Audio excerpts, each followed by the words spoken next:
Hey, what's up guys? We have another back alley review today. I think you guys can see a bit of a theme there for a little while. But we are here tonight at Anna's house, right? Nope, don't know if you guys can see the sign there. It's a little bright for focusing. But one of the biggest reasons why I chose this place, not only is the owner really nice, but right outside here and all the way through the streets down there is actually street food. Like, it is literally right outside. If you get like a midnight hankering for some snacks, you literally walk 100 feet out and yeah, food, drinks, whatever you want right outside. And quite honestly, first night here, so I don't know how late they are, but a lot of places stay open pretty late, so that should be pretty good for you guys there. But another, one of the great things here is, again, everything is actually labeled, and have a look.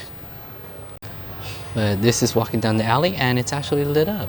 Anna's house and everything, including the sign closer to the street area. But there is a motorbike parking, and they actually said that you can actually park a car in the alleyway, that people don't care. That's actually normal.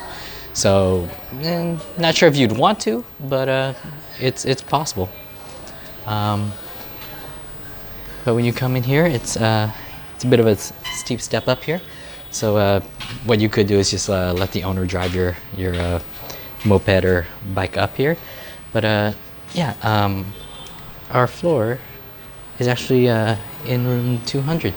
But if you go back here, it's one of the few places that actually have a public restroom there. But if you go up here, one thing you guys have to be a little careful about is that the stairs can be a little tricky, because once you get up to kind of the upper portion, the stairs are quite narrow. So be very careful. Like, if you look at this step here, my foot is bigger than that step. So you guys want to be really careful. The stairs are quite steep, so not recommended for anyone with a disability, let's say. And it's a very narrow hallway. Ooh, okay. They opened the entire window here. I can literally run out onto someone else's roof. That's charming. But we have one more level to go. And again, very careful. The steps are pretty narrow and pretty steep. Oh, and by the way, this place was less than $20 a night, actually.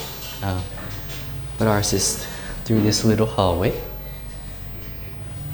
and it is room 204. Hola.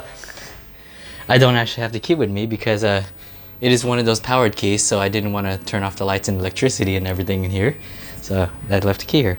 So this is a hostel. I would like to remind everyone, normally that means that you are sharing a bunk bed with 4, 8, 12 other people in the same room. So at least here, you have individual rooms. So with that said, the room is quite small.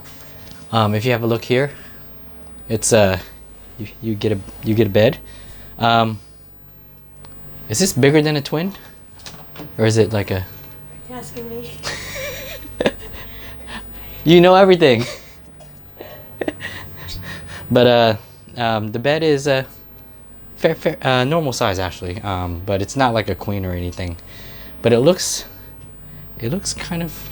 Is it custom? Because well, the mattress can't be, right?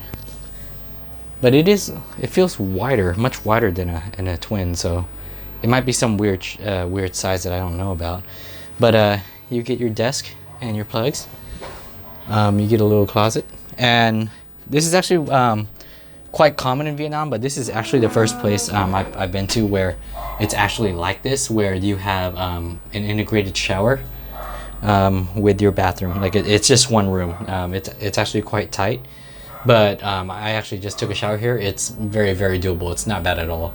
But one of the great things here is that you actually control your own hot water, and because you have your own personal water heater, you're not sharing it with anyone else. It's actually not bad. You are in full control of how hot it gets, and that's the lever for the water, and this is the lever for how hot you want to make the water. It's a very simple system, and it's very efficient, actually. Here, and I didn't notice this at first. I forgot that I had this, but I have a bit of a balcony. Bit of a balcony right outside. And you can see the other buildings around. As you can tell, we are in an alleyway.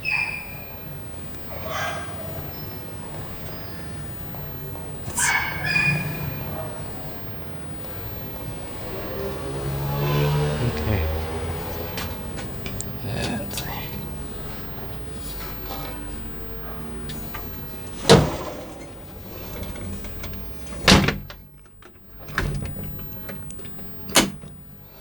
Yeah, for this room, there is actually minimal places to plug everything in.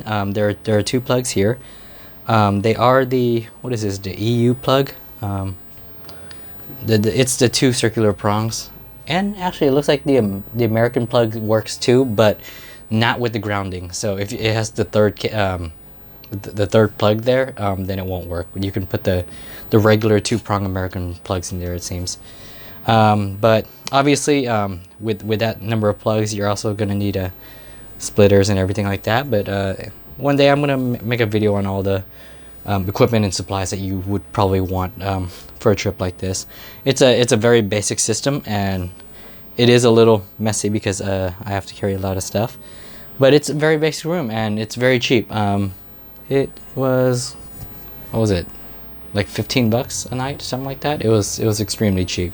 So not much more expensive than a shared hostel dormitory, but the difference is you do get your own room, you get a bigger bed, you get your own plugs, you can lay out all of your equipment without worrying about it overnight, and you do get your own bathroom instead of a shared bathroom.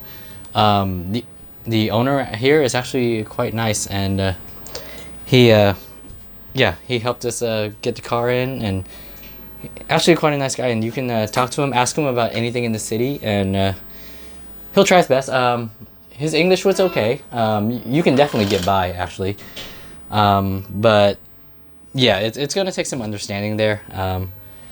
But yeah, so right after this, I'm gonna go outside and review some of the street food that we have, because that's a big part of why we're here. So yeah, she keeps hiding from the camera. Oh, she's telling me to leave now. She opened the door because I have the camera. Okay, but I don't want to leave. You want to say you're gonna go out to show all street food? Yeah, but Yeah, go. I don't have to go right now. I don't. Are you go with me? Yeah, I mean, I was gonna buy you food and drinks. Like, this is an interesting scenario because it's really hard for her to hide from the camera. The room is really, really small. Actually, one thing I didn't do, I didn't try the bed. I didn't get it. Ah, my leg. So yeah, I got hurt a little bit, as you can kind of tell. So my leg hurts a little bit, but let's see. That's actually, fairly comfortable, actually. This is a cotton-filled comforter, so it does actually get pretty warm. It's actually pretty nice. Everything is soft. The pillow is very fluffy and springy. It's not like it doesn't give in. Let's say you don't just lay on it and it just flattens. There's actually a lot of springiness to it. But yeah, this is actually quite a comfortable bed. The room is very simple. You get your full body length mirror there. You actually, despite the price of this place, you actually do get amenities. You get your standard toothbrush kit, shower kit, and body wash kit. So usually at these hostels you don't really expect that, but yeah, it's actually quite nice that you actually get that.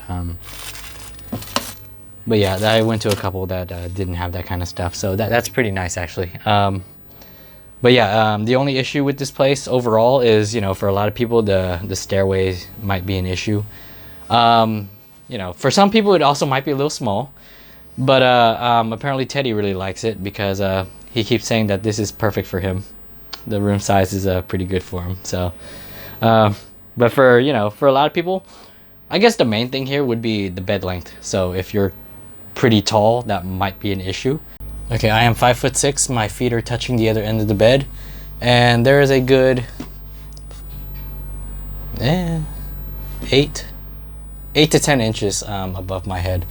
So if you are like you know, pretty tall, 6 feet plus, the bed length might be an issue because it's not just a bed length. The foot of the bed is a wall, so yeah, my feet are literally up against a wall. So yeah, not recommended for tall people, not recommended for anyone with a movement disability, because those stairs are quite tricky, especially going down, and especially in the morning if you're still sleepy. That can be a dangerous thing. But you know, it is a small room and the AC is right above you, so you can pretty much get whatever temperature you want pretty easily actually. That's actually nice. Some of the rooms either take a really long time to cool down, or you know, they don't get cold at all. So with a room this small and your own private AC like that, it's actually not bad. There's no fridge in this room. That's one of the things that my cousin mentioned. There's no fridge, so we can't have cold water in the night. It'll just be room temperature water. But you know, if that's a big enough deal for you, then you know, that might be a deal breaker. But you know, overall, it's not such a big deal. There is street food outside. You can go get whatever you want there. But yeah, it's a very simple place for a very simple price, and it is actually pretty much right in the middle between the touristy area and the local area, right at the bridge that crosses the two sections. So yeah, you're pretty much in the middle of everything. You pretty much just get out, cross the bridge, and you're on the touristy side. This is just barely on the local side. So, but that's why there's the street food and everything over there. And on the other side, it's gonna be hotels and casinos and the touristy beaches and everything else. But on this side, it's a little less touristy. The beach is less crowded, definitely. It's less crowded there. Traffic is a little bit better, not by much. It's hard to tell, but the traffic is a slightly bit better. And yeah, but the crowds are just a little bit better because most of the people you see on this side is not going to be like tourists. And here there are a lot of tourists from China and Russia, along with a lot of residents from there too. But you get a lot of those on the other side, and it can get quite crowded, especially if you're in like a hotel and whatnot. You know, with limited elevator usage. That's what happened to our family, where you know, we were at a place and there were only 3 elevators for like maybe more than 20 floors. And yeah, it was a long wait, and sometimes the elevator, even after like a 5-minute wait, the elevator would be full. So yeah, I do not recommend the touristy side of it. It's not a long drive. You can literally drive, you can stay close like we are here, drive 30 seconds and you're there. So it's a lot better on the north side of the bridge actually.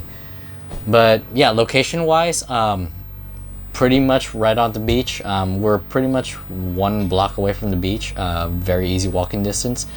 Street food is right outside, which I will go have a look at a little bit later. And the price, like less than 20 bucks, somewhere north of 15 I believe for this. I believe it is pretty much exactly 15. I think it was like 45 something for 3 nights. So it's pretty much dead on $15. Again, how much you pay will really depend on, you know, how early you book, what kind of season it is, inflation, what year, blah blah blah, all that. So I don't really like to emphasize on price because that can change quite a bit, but that's kind of just a reference point. Just assume that I'm going during monsoon season, so my prices will probably be cheaper than yours. But looking at this place, I highly doubt the price would rise all that much.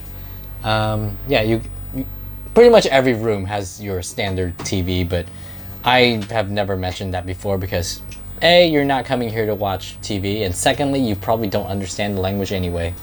At least not the way TV speaks it.